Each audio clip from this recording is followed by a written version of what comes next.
Welcome to my YouTube channel. I am Neel Kamal और आप देख रहे हैं मेरे चैनल का एजुकेशनल सेगमेंट।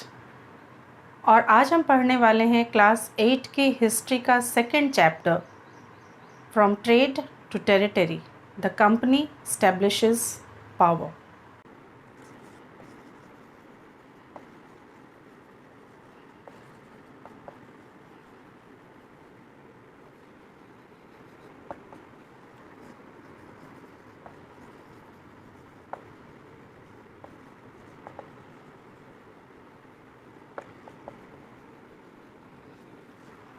तो बच्चों, इस चैप्टर का ऑलरेडी एक समरी मैं दे चुकी हूँ आप लोगों को, और उसको देखने के बाद आप इस चैप्टर को बेहतर तरीके से समझ पाएंगे। तो आज जो हम इस चैप्टर को स्टार्ट कर रहे हैं उसके पहले हम थोड़ा सा पीछे जाना पसंद करेंगे और हम देखते हैं कि मुग़ल पीरियड में, हाँ, ये बात उठ सकती है आपके दिमाग में कि कॉलोनियल पीरियड पढ़ाते समय मैं मुग़ल पीरियड की बात क्यों कर रही हूँ। वो करनी पड़ेगी, वो इसीलिए बच्चों क्योंकि एक ट्रांजिशन पीरियड होता है जिसमें आप किसी भी पीरियड को बिल्कुल फिक्स तरीके से अलग नहीं कर सकते कि इतने से इतने साल तक मुग़ल पीरियड था और इसके बाद ये ब्रिटिश पीरियड स्टार्ट हो गया। ऐसा नहीं होता है। होता क्या है कि एक पीरियड जब चल रहा होता है उसी समय में दूसरे पीरियड के आने की दस्तक शुरू हो चुकी होती है। तो चलिए हम मुग़ल पीरियड में चलते हैं। कि मुग़ल पीरियड जो है इसको फर्दर डिवाइड कर सकते हैं दो भागों में। Mughal period can be further divided into two parts. First is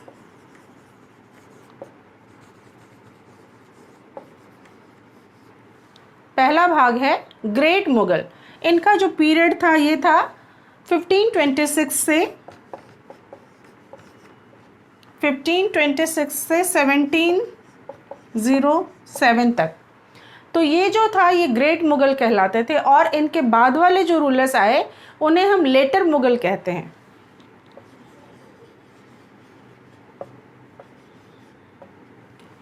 letter Mughal का जो पीरियड था ये 1707 से लेके, लेटर मुग़ल का जो पीरियड था वो 1707 से स्टार्ट होके 1858 तक था।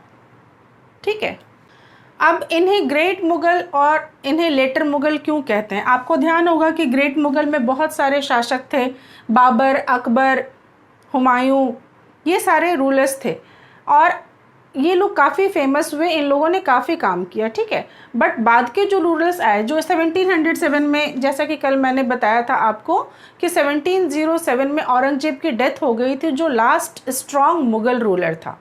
ओके। और इसके बाद के जितने भी रूलर्स थे वो इतने ज़्यादा स्ट्रॉन्ग नहीं थे और इस समय तक आते आते 1858 तक आते आते बहादुर शाह जफ़र थे जो कि लास्ट मुग़ल रूलर थे। और जैसा कि हम लोग आगे पढ़ेंगे कि किस तरह से इनको यहाँ से निर्वासित कर दिया गया था और इन्हें रंगून भेज दिया गया था। आप जब देखेंगे कि हम कॉलोनियल पीरियड की जब बात करते हैं तो जो ब्रिटिशर्स थे वो इसी पीरियड में आना शुरू हो गए थे, ग्रेट मुग़ल के पीरियड में आना शुरू हो गए थे, जहांगीर के पीरियड में आना शुरू हो गए थे। ठीक है। तो जहांगीर का शासनकाल चल रहा था, यानी कि दिल्ली में मुग़ल रूलर जहांगीर था और उस समय ही 1608 में,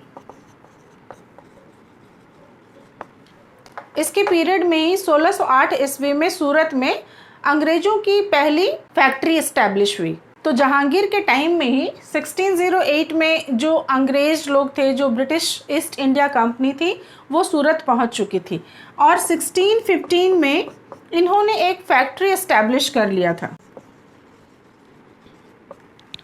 इसके बाद यदि देखें तो हम बाद के पीरियड में यदि आते हैं तो 1717 में फ़र्रुख सियार वो भी एक मुग़ल रूलर था, लेटर मुग़ल में वो आता है। फ़र्रुख सियार ने क्या किया, क्योंकि आप 1717 की बात हो रही है यानी कि यहाँ पे जो रूलर होगा वो लेटर मुग़ल पीरियड से आता है। और इस फ़र्रुख सियार ने क्या किया, इस फ़र्रुख सियार ने ईस्ट इंडिया कंपनी को एक फरमान दिया। फ़र्रुख सियार ने दो चीज़ें दी, देखिए क्या क्या दिया। एक तो इसने फरमान दिया बंगाल में ड्यूटी फ्री ट्रेड करने के लिए। ठीक है। दूसरे फ़र्रुख सियार ने ईस्ट इंडिया कंपनी को दस्तक इशू करने का राइट दे दिया, यानी कि उनके जो सामान का, उनका जो गुड्स था, उसका मूवमेंट जो होता था एक जगह से दूसरी जगह, उसके लिए जो पास होता था, दस्तक एक्चुअली पास को बोलते हैं, वो इशू करने का राइट ईस्ट इंडिया कंपनी को दे दिया। अच्छा, फ़र्रुखशियार ने ऐसा क्यों किया? दरअसल हुआ यूँ था कि फ़र्रुखशियार की एक बार तबीयत ख़राब हो गई थी और ब्रिटिश ईस्ट इंडिया कंपनी में एक डॉक्टर थे, डॉक्टर हैमिल्टन, और उन्होंने इसका इलाज किया था और फ़र्रुखशियार ठीक हो गया था। तो बदले में उसने उन्हें ये सारी चीज़ें दे दी कि ठीक है, आप बंगाल में ड्यूटी फ्री ट्रेड कर सकते हो, और दूसरी बात कि आपको दस्तक इशू करने का, यानी कि पास इशू करने का राइट है, जिसको कि बाद में अंग्रेज अफसरों ने मिसयूज़ किया। तो इसकी शुरुआत जहांगीर के टाइम से हो चुकी थी, जो कि ग्रेट मुग़ल पीरियड में थे। तो ऐसा कुछ नहीं हुआ कि मुग़ल पीरियड ख़त्म हो गया और उसके बाद ब्रिटिश पीरियड या फिर कॉलोनियल पीरियड स्टार्ट हुआ, बल्कि ये वो ट्रांजिशन का समय था जब दोनों चीज़ पैरेलली चल रहे थे। हाँ, पूरी तरह से ईस्ट इंडिया कंपनी का रूल नहीं स्टार्ट हुआ था, जिसे हम बाद में चल के कॉलोनियल पीरियड कहेंगे, लेकिन हाँ, इनके आने की शुरुआत काफ़ी पहले से हो चुकी थी। और फिर यही क्यों, इसके भी पहले पोर्चुगीज़ लोग आ चुके थे। तो वो सारी कुछ हम अभी डिस्कस करेंगे। तो जैसा कि मैंने बताया कि 1707 में औरंगजेब की डेथ हो चुकी थी, औरंगजेब की मृत्यु हो चुकी थी। इसके बाद क्या हुआ कि मुग़ल रूलर्स जो थे वो काफ़ी कमज़ोर पड़ गए, जिन्हें हम लेटर मुग़ल्स कहते हैं। और इस टाइम में क्या हुआ कि मुग़ल पीरियड जो है वो काफ़ी, जो इसके गवर्नर्स थे अलग अलग जगहों पे, उन्होंने अपनी स्वतंत्र सत्ता कायम कर ली, और उन्होंने उस पर्टिकुलर, मतलब जहाँ का उन्हें गवर्नरशिप मिला था, उस पर्टिकुलर जगह का उन्होंने खुद को ही किंग प्रोक्लेम कर दिया। ठीक है, तो ऐसे बहुत सारे जगह थे उस समय में। इसमें हम यदि देखें तो बंगाल था, इसके बाद हम देखें तो अवध था, फिर यदि हम देखें तो हैदराबाद था, इसके बाद यदि हम देखें तो बहुत सारे, इस कैटेगरी में तो बहुत सारे थे, जाट, मराठा और भी बहुत सारे थे जो कि स्वतंत्र हो चुके थे मुग़ल एम्पायर से। उन्होंने खुद को वहाँ से अलग कर लिया था और बस ये उन्हें नॉमिनल हेड तरह का मानते थे, और बाकी इन्होंने अपनी स्वतंत्र सत्ता कायम की और अपना एक अलग स्टेट एस्टैब्लिश किया, जहाँ और उन्होंने खुद को ही किंग प्रोक्लेम कर दिया। तो ये कहानी है। ठीक है, इसके बाद क्या हुआ देखते हैं। तो हमने देखा कि 1707 में जब औरंगजेब की डेथ हो गई तो ये सारे रूलर जो थे ये काफ़ी स्ट्रांग बन के उभरे। रीजनल स्तर पे ये सारे क्षेत्रीय स्तर पे बहुत ही ज़्यादा स्ट्रांग बन के उभरे। तो हम देखते हैं कि एक तरफ तो ये हुआ कि लेटर मुग़ल पीरियड में बंगाल, अवध, हैदराबाद और भी बहुत सारे स्टेट जो थे, यहाँ के गवर्नर ने खुद को ही किंग प्रोक्लेम कर दिया। यानी बंगाल का जो गवर्नर था उसने खुद को किंग बना दिया, फिर अवध का जो गवर्नर था उसने खुद को ही नवाब बना दिया, इसी तरह हैदराबाद का जो गवर्नर था उसने भी खुद को ही नवाब बना दिया। तो ये प्रक्रिया चालू हो गई थी ग्रेट मुग़ल के पीरियड से ही। ऐसा नहीं था कि मतलब मुग़ल पीरियड ख़त्म होगा और उसके बाद कॉलोनियल पीरियड स्टार्ट होगा, बिल्कुल भी ऐसा नहीं होगा। ये तो एक ट्रांजिशन का फेज़ था जो चल रहा था, है ना। तो जहांगीर के टाइम से ही ब्रिटिशर्स के कदम आने शुरू हो गए थे भारत में, और ब्रिटिशर्स ही क्यों, उसके भी पहले यदि हम जाएं तो पोर्चुगीज़ आ चुके थे। तो एक तरफ तो ये राज्य स्वतंत्र हो रहे थे मुग़ल्स से, और दूसरी तरफ क्या हो रहा था, इंडिया के पॉलिटिकल होराइजन पे नई नई फॉरेन कंपनीज जो थी वो भी आ रही थी, और वो भी भारत में अपने व्यापार के भाग्य को आजमाना चाहती थी। जैसे ईस्ट इंडिया कंपनी भारत आके व्यापार करना चाहती थी, ठीक इसी तरह दूसरी यूरोपियन शक्तियाँ जो थी वो भी भारत आके व्यापार करना चाहती थी। उस समय का ये सामान्य सा चलन था कि जो मर्केंटाइल होते थे वो अपना जो प्रॉफिट गेन करते थे प्राइमरीली, वो क्या करते थे कि दूसरे ट्रेडिंग ग्रुप्स जो थे उनको एक्सक्लूड कर देते थे और उसी से अपना फ़ायदा कमाते थे। ये कैसे होता था हम अभी देखेंगे आगे, पर इसके पहले आप जान लीजिए कि ऐसा तो था नहीं। देखिए, क्वीन एलिजाबेथ ने सोल राइट दे दिया ईस्ट इंडिया कंपनी को, तो ठीक है, उसे इंटरनली अपने देश में किसी दूसरे ट्रेडिंग ग्रुप के साथ कंपटीशन नहीं करना पड़ा, लेकिन ये सोल राइट दे के उसे ईस्ट इंडिया कंपनी को दूसरे किसी देश के कंपनीज के साथ कंपटीशन से नहीं रोका जा सकता था। तो वही हुआ, यहाँ पे ऐसा तो था नहीं कि सिर्फ ईस्ट इंडिया कंपनी आई थी, यहाँ पे बहुत सारी कंपनीज आई थी। जैसा कि मैंने बताया कि सभी के नाम के साथ ईस्ट भी जुड़ा हुआ था। तो यहाँ पे ईस्ट इंडिया कंपनी के आने के काफ़ी पहले जो वेस्टर्न कोस्ट पे क्या था, इस जगह पे पहले से ही पोर्चुगीज़ आ चुके थे। इनफैक्ट 1498 में ही वास्को डिगामा ने भारत की तरफ का सी रूट की तलाश की थी। तो यहाँ पे ऐसा तो था नहीं कि सिर्फ ईस्ट इंडिया कंपनी ही आई थी अपना भाग्य आजमाने के लिए, बल्कि क्या हुआ था कि दूसरी कंपनीज़ भी आई थी, दूसरी यूरोपियन कंपनीज़ भी आए थे। तो यहाँ पे ब्रिटिश ईस्ट इंडिया कंपनी को दूसरे देश के यानी दूसरे यूरोपियन देश के जो ट्रेडिंग ग्रुप्स थे उनके साथ काफ़ी लड़ाइयाँ लड़नी पड़ी और तब जाके अंत में वो जीते। ब्रिटिशर्स के आने के पहले ही जैसा कि मैंने बताया कि यहाँ पे कालीकट में पोर्चुगीज़ आ चुके थे, है ना। तो यहाँ पे आप देखेंगे कि एक आप सूत्र याद रख लीजिए, एक कोड याद रख लीजिए, PDEDF, ठीक है। इसमें सबसे पहले पोर्चुगीज़ आए, फिर डच आए, फिर इंग्लिश ईस्ट इंडिया कंपनी आई, और उसके बाद डेन आए और फिर फ्रेंच आए, और इन सभी ग्रुप्स के साथ इनका लड़ाई हुआ। अब सवाल ये उठता है कि लड़ाई क्यों हुआ, क्योंकि क्या होता है, जैसे आप अपने घर में एग्जाम्पल ले लो, जैसे पेरेंट्स पापा मम्मी कोई खिलौना लेके आते हैं, जब आप छोटे थे तो कोई खिलौना लेके यदि पापा मम्मी आए तो सभी बच्चों को एक ही समय पे चाहिए होता था, वो कोई कॉम्प्रोमाइज़ करने को तैयार नहीं था। आज के समय में यदि देख लो, थोड़े बड़े हो गए हो आप लोग, तो मोबाइल के लिए लड़ाई होता है। मोबाइल तो आज के समय में आप क्या करते हो, मोबाइल चाहिए घर में, यदि एक मोबाइल है और पापा मम्मी का मोबाइल यूज़ कर रहे हो आप, तो एक ही समय में आप सबों को चाहिए होता है मोबाइल। तो ठीक उसी तरह से इन सारे ग्रुप्स को भी एक ही समय में एक ही चीज़ चाहिए थी, और वो क्या चीज़ थी, ये ट्रेडिंग ग्रुप थे ना, ये ट्रेड करने के लिए आए थे, तो इन्हें भी वही सारी चीज़ें चाहिए थी। और वो क्या चीज़ें थी, वो थी कॉटन, यहाँ का फाइन कॉटन बहुत फेमस था, कॉटन था, यहाँ का सिल्क था। इसके अलावा जो गरम मसाला था, यानी कि क्लोव हो गया, पेपर हो गया, कार्डमम हो गया, सिनेमन हो गया, इन सब चीज़ों के लिए इनकी लड़ाइयाँ हुई। तो क्योंकि बिजनेस कर रहे थे तो प्रॉफिट इनका मेन उद्देश्य था। तो इन सब चीज़ों के अलावा क्या हुआ कि यही सारी चीज़ें पोर्चुगीज़ को भी चाहिए थी, यही सारी चीज़ें डच को भी चाहिए थी, इंग्लिश ईस्ट इंडिया कंपनी को भी चाहिए थी, डेन को भी चाहिए थी, फ्रेंच को भी चाहिए थी। तो जाहिर सी बात थी कि इसके लिए बहुत सारे युद्ध उन्हें लड़ने पड़े। तो क्या हुआ कि इन सभी ट्रेडिंग ग्रुप्स को यही चीज़ें चाहिए थी, cotton, silk, paper, clove, cinnamon और कार्डमम। और इसके लिए क्या हुआ कि सभी की आपस में लड़ाइयाँ हुई। तो क्यों लड़ाइयाँ हुई, क्योंकि हुआ क्या कि जब सभी लोगों को एक ही चीज़ चाहिए थी तो इन चीज़ों की कीमतें क्या हो गई, इन चीज़ों की कीमतें बहुत ज़्यादा बढ़ गई और जो प्रॉफिट था वो काफ़ी कम हो गया। कैसे, इसे इस तरह से समझिए कि मान लीजिए ये स्केल है, ठीक है, ये स्केल है और इसकी डिमांड हो रही है बहुत ज़्यादा, सभी को यही स्केल चाहिए और इसके लिए अभी हम लोग कीमत अदा करते हैं 100 रुपये, ठीक है। स्केल हमने ख़रीदा 100 रुपीज़ में और हमने इसे बेचा फॉर एग्ज़ाम्पल 200 रुपीज़ में।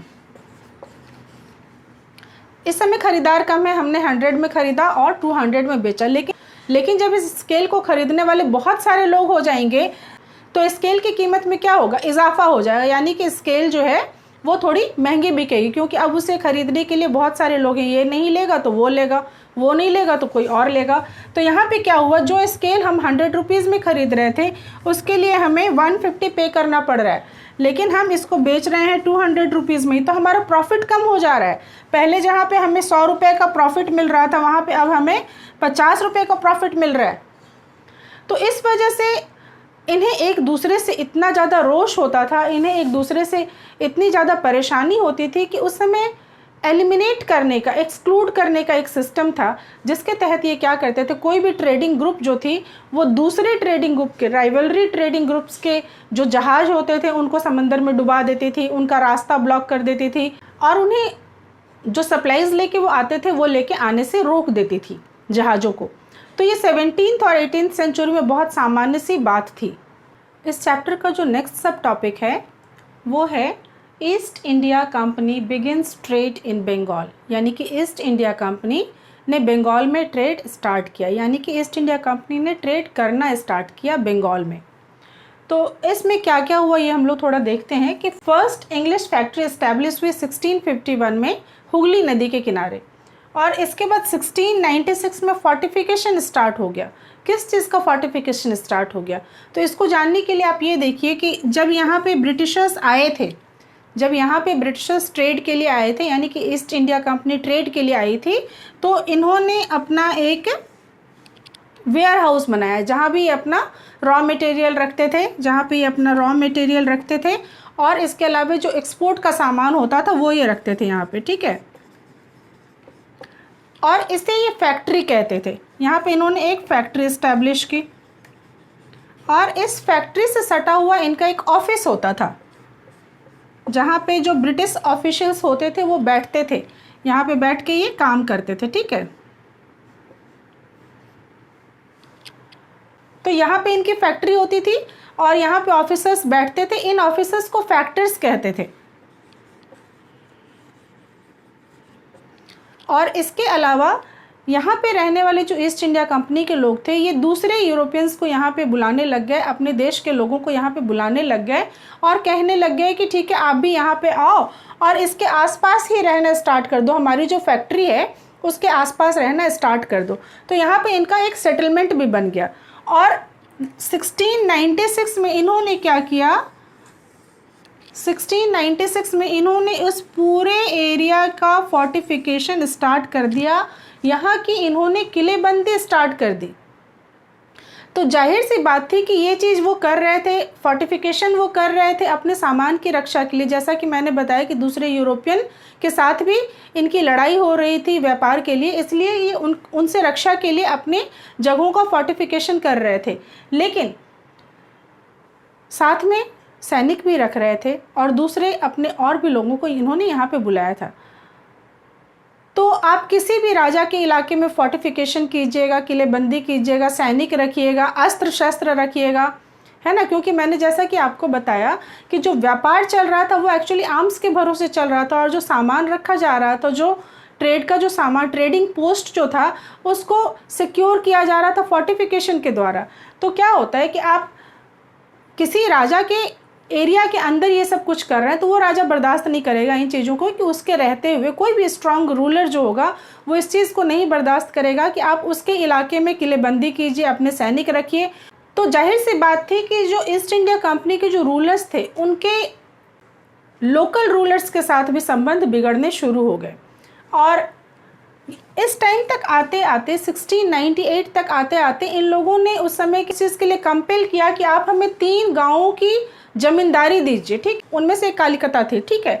तो कोलकाता हो गया, सुतनौती हो गया और लखनौती हो गया। 3 गांव के जो नाम है, once again I am repeating because this is very very important, Kolkata, Sutanuti and Lakhnauti. इन 3 गांवों की जमींदारी इनको कौन से साल में मिली? 1698 में। इन्हीं में से ये कोलकाता था जिसको बाद में चल के जॉर्ज चार्नॉक ने एक कोलकाता सिटी में डेवलप किया था और उसका निर्माण किया था। इसके बाद क्या हुआ कि औरंगजेब, आपको ध्यान होगा मुग़ल रूलर था, लास्ट स्ट्रॉन्ग मुग़ल रूलर था। ईस्ट इंडिया कंपनी ने मुग़ल रूलर को इस बात के लिए कंपेल करना स्टार्ट किया कि आप हमें फरमान दीजिए, आप हमें फरमान दीजिए बंगाल में ड्यूटी फ्री ट्रेड करने के लिए। और औरंगजेब ने ये फरमान ईस्ट इंडिया कंपनी को दिया ताकि ये ड्यूटी फ्री बंगाल में ट्रेड कर सके। पर दिक्कत कहाँ पेश आ रही थी? इतनी सुविधाएं तो ईस्ट इंडिया कंपनी को मिल रही थी, बट फिर भी ये ज़्यादा की चाह कर रहे थे। जैसा कि मैंने आपको बताया कि ईस्ट इंडिया कंपनी को ईस्ट इंडिया कंपनी को ड्यूटी फ्री ट्रेड करने का फरमान मिल चुका था मुग़ल सम्राट से। तो हम देखेंगे कि किस तरह से ईस्ट इंडिया कंपनी को ऑलरेडी फरमान मिला हुआ था मुग़ल सम्राट से कि वो बंगाल में ड्यूटी फ्री ट्रेड कर सकती है। पर इन्होंने इसको क्या किया कि इसका फ़ायदा उठाने की कोशिश करने लग गए। इन्हें क्या चाहिए था? इन्हें और भी ज़्यादा कंसेशन चाहिए थे। They wanted more concession and they started manipulate existing privilege. जो एग्जिस्टिंग प्रिविलेज था उसको भी ये मैनिपुलेट करने लग गए। और जैसे कि ईस्ट इंडिया कंपनी को ये राइट था कि वो ट्रेड फ्री बंगाल में ट्रेड करे, लेकिन कंपनी के जो ऑफिसर्स थे वो अपना प्राइवेट बिजनेस जो करते थे तो उसके लिए भी ड्यूटी नहीं चुकाते थे। तो उस समय वहाँ का नवाब था मुर्शिद कुली खां, उस समय बंगाल का नवाब मुर्शिद कुली खां था। उसे ये सारी चीज़ें बर्दाश्त नहीं हो रही थी, क्योंकि वो एक स्ट्रांग रूलर था। वो क्यों इन चीज़ों को बर्दाश्त करता कि कोई उसकी आज्ञा की अवहेलना करे। तो आगे हम इस चैप्टर में बैटल ऑफ प्लासी और बैटल ऑफ बक्सर के बारे में पढ़ेंगे, लेकिन उसके लिए जानना जरूरी है कि बंगाल के गद्दी पे कौन कौन से राजा आए, कौन कौन से नवाब आए, ताकि आपको इसको समझने में सहूलियत हो जाए। आप कंफ्यूज ना हो कि उस समय कौन राजा था, बैटल ऑफ प्लासी के समय कौन था, बैटल ऑफ बक्सर के समय कौन था। तो इसको बेहतर तरीके से समझने के लिए आइए हम लोग देखते हैं कि बंगाल में कौन से नवाब एक के बाद दूसरे कौन से नवाब आए। तो सबसे पहले जो वहाँ पे नवाब थे वो थे मुर्शिद कुली खां। इसके बाद था शुजा-उद-दीन, जो कि मुर्शिद कुली खां का सन इन लॉ था।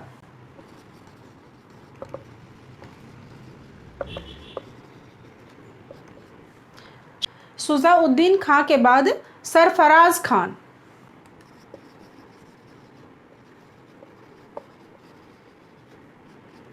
इसके बाद अली वर्दी खां,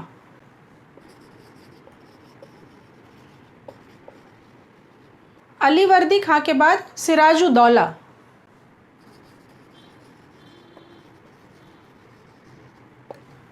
सिराजुद्दौला के बाद जो अगला नवाब हुआ वो था मीर जाफ़र।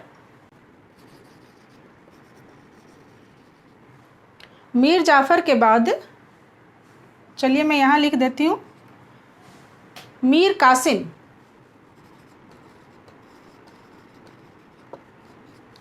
मीर कासिम के बाद फिर से मीर जाफ़र। कैसे हुआ वो मैं बताऊंगी आपको, क्या क्या घटनाक्रम था वो सारी चीज़ें बताऊंगी, पर सिर्फ आपकी कन्फ्यूज़न दूर करने के लिए मैं ये बना दे रही हूँ ताकि आपको समझ में आए कि कौन से बैटल के समय में कौन था। तो मीर कासिम के बाद फिर से मीर जाफ़र को गद्दी पे बिठाया जाता है। और जो लास्ट बंगाल का नवाब था वो था नज़्म-उद-दौला। तो जैसा कि मैंने आपको बताया था कि मुग़ल पीरियड का जब डाउनफॉल हो रहा था तो बंगाल एक सेपरेट स्टेट के रूप में, एक अलग राज्य के रूप में उभर कर आया था और मुर्शिद कुली खां वहाँ का शासक बना था।